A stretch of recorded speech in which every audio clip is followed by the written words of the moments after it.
আমাদের মতো কেউ যদি মুরগির মাংস খেতে অনেক বেশি পছন্দ করেন তাহলে একদিন একভাবে রান্না করবেন, কারণ একইভাবে প্রতিদিন রান্না করতে মোটেও ভালো লাগে না আর খেতেও ভালো লাগে না। আসসালামু আলাইকুম আপুরা, বাইরে সবাই কেমন আছেন? আলহামদুলিল্লাহ আপনাদের দয়ায় আমি অনেক ভালো আছি। তো অনেক দিন পরে একটি রেসিপি আপনাদের সঙ্গে শেয়ার করব। তো এখানে কিন্তু আমি বেশি করে পেঁয়াজ দিয়ে একটু বেরেস্তা করে নিলাম, আর এখন দিয়ে দিলাম মশলা। আর এই মশলার সঙ্গে কিন্তু সব ধরনের মশলা আছে, কাঠবাদাম, পেস্তা বাদাম, তারপরে জয়ত্রী, জয়ফল, তারপরে পোস্তদানা, সব ধরনের মশলাই আমি এখানে দিছি। টমেটোর সস, টক দই, সব কিছু একসাথে দিয়ে ভালো করে মশলাটাকে কষায় নিলাম। আর এর ভিতরে আমি শুকনো মরিচও ঝালের জন্য দিয়ে দিছি, আর লবণ সামান্য দিয়ে দিছি, একটু চিনি। মশলাটা ভালো করে কষায় তারপরে এর ভিতরে মুরগিটা দিয়ে দিব। আর এর আগে মুরগিটা আমি ভেজে নিছি। তো এইভাবে মুরগি রান্না করলে কিন্তু এমনিতেই বাচ্চা থেকে শুরু করে যত বাসায় মেহমান আসে সবাই কিন্তু খুবই পছন্দ করে।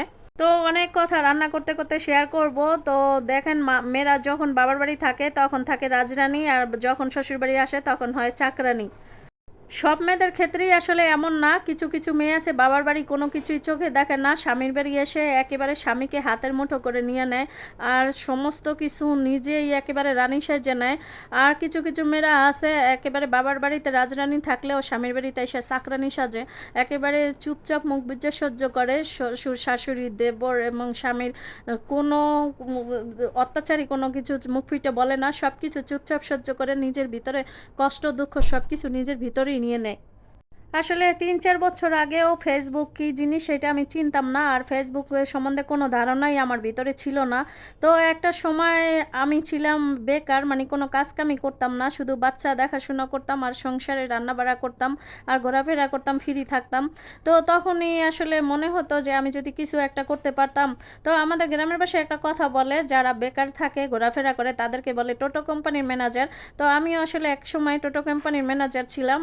আর এখন সেই টোটো কোম্পানির ম্যানেজারটাই এখন যে এত ব্যস্ত হয়ে গেছে যে ফেসবুকে একটা ভিডিও ছাড়ারও সুযোগ হয় না। ফেসবুক সম্বন্ধে আসলে যখন আমার ভিতরে কোনো ধারণাই ছিল না, ফেসবুক জিনিসটা কি সেটাই আমি জানতাম না। তো যখন জানলাম যে ফেসবুক বলতে কিছু একটা আছে, ফেসবুকে ভিডিও ছাড়া যায়, রেসিপি ছাড়া যায়, ব্লগ ভিডিও ছাড়া যায়, তো তখন আমি চিন্তা করলাম আমি টোটো কোম্পানি ম্যানেজার থাকবো না, আমিও ফেসবুক খুলবো আর আমি ফেসবুকে ভিডিও ছাড়বো। তো এরকম চিন্তা ভাবনা করেই একটা ফেসবুক খোলা হয়েছিল, আর শখের বসে সময় কাটানোর জন্য তখন কিন্তু আমি এই ভিডিও ছাড়া শুরু করে দিলাম।